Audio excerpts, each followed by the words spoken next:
Welcome to another Scotland Today episode, where on this day, the 26th of May 1905, the night silence on a quiet street in Rothes was shattered by a single rifle shot fired at close range and aimed directly at a man whose job it was to keep the peace.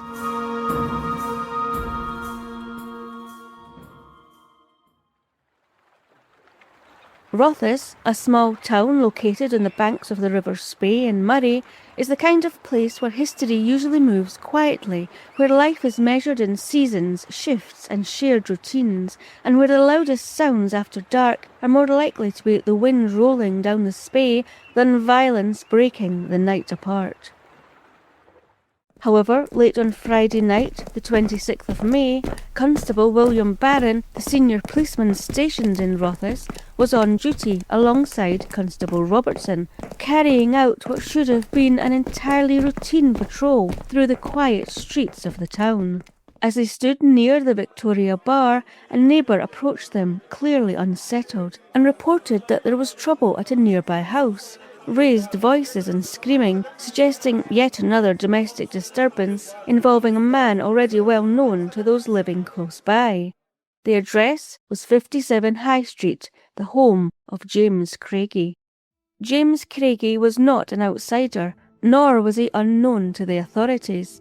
He had once been a licensed grocer in Rothes, later working as an insurance agent, and he was also a serving member of the local volunteer force, where he had risen to the rank of sergeant. But beneath that respectable exterior lay a far less stable reality, marked by heavy drinking, frequent violence towards his wife, and a simmering resentment towards Constable Baron that had been festering for years.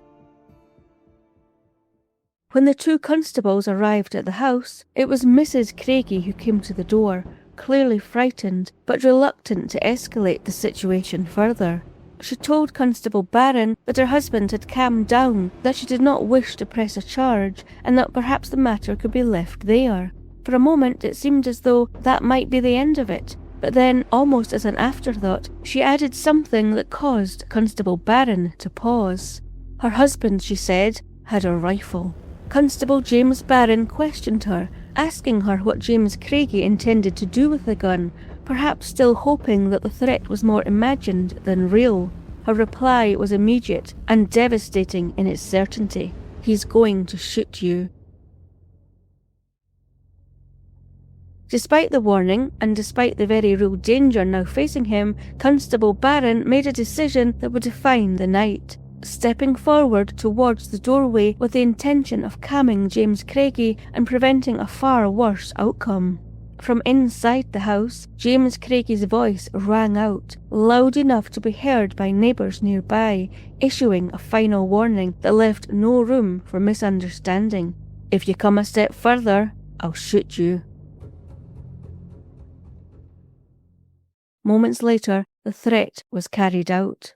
The bullet struck Constable Baron high in the left shoulder, tearing through his body, passing through his lung, and exiting between the third and fourth ribs on the opposite side, before continuing on its lethal path through the thin partition wall separating James Craigie's house from the neighbouring property. Constable William Baron collapsed in the doorway, bleeding heavily as chaos erupted around him. Next door, merchant David Reed had been standing in his own lobby when the bullet tore through the wall, missing him by inches after being deflected downward, slicing through his boot and stocking without breaking the skin. He later described feeling a sharp electric shock, fully aware that a matter of inches had spared his life. As Constable Robertson and David Reed rushed to Constable William Baron's aid, their sole focus was on the wounded officer, who was quickly carried home, while doctors and the district nurse were urgently summoned.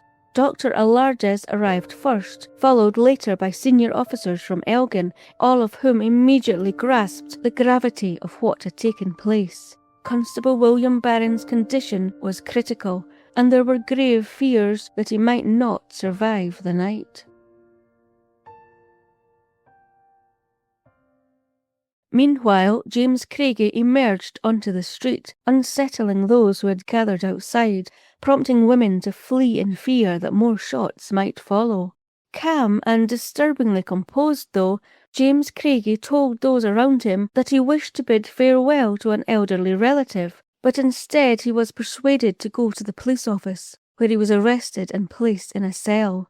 When he remarked that he had done for Baron, he was warned not to say another word. As the town struggled to comprehend what had happened, James Craigie's past was laid bare.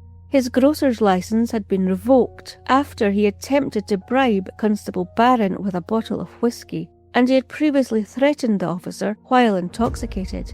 He had also been convicted of illegally supplying alcohol to a 10-year-old child. This was not a sudden act, but the violent culmination of years of resentment, drinking-fueled behaviour, and unchecked hostility. When the case eventually reached the High Court of Justiciary in Edinburgh, James Craigie pleaded guilty to assault, with his defence arguing that the shooting had been a rash and foolish act, rather than a deliberate attempt to kill. The Crown disagreed, though, and so did the judge. Lord Kailaki made it clear that this was an intentional assault to the danger of life, carried out against a policeman in the execution of his duty, and one that could not be treated lightly. James Craigie was sentenced to 3 years penal servitude, and he collapsed when he heard his fate. Against the odds, Constable William Baron survived his injuries, slowly recovering under medical care, and eventually pulling through a wound that could so easily have been fatal. But Rothes would never quite forget the night when a single rifle shot turned a routine police call into an act of extraordinary violence. This was not a murder, but it was an outrage, a moment where authority, alcohol and anger collided with devastating consequences in a quiet Highland town. And it stands as a reminder that even in the most peaceful places, danger can be waiting just behind a closed door.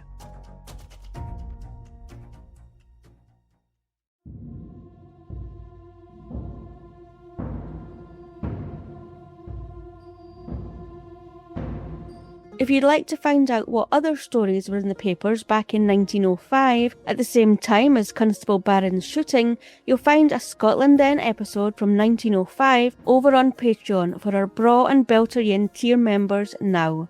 So visit patreon.com/ScottishMurders and sign up to either tier to hear the Scotland Then episode from 1905. Until next time, look after yourselves and keep an eye on the shadows.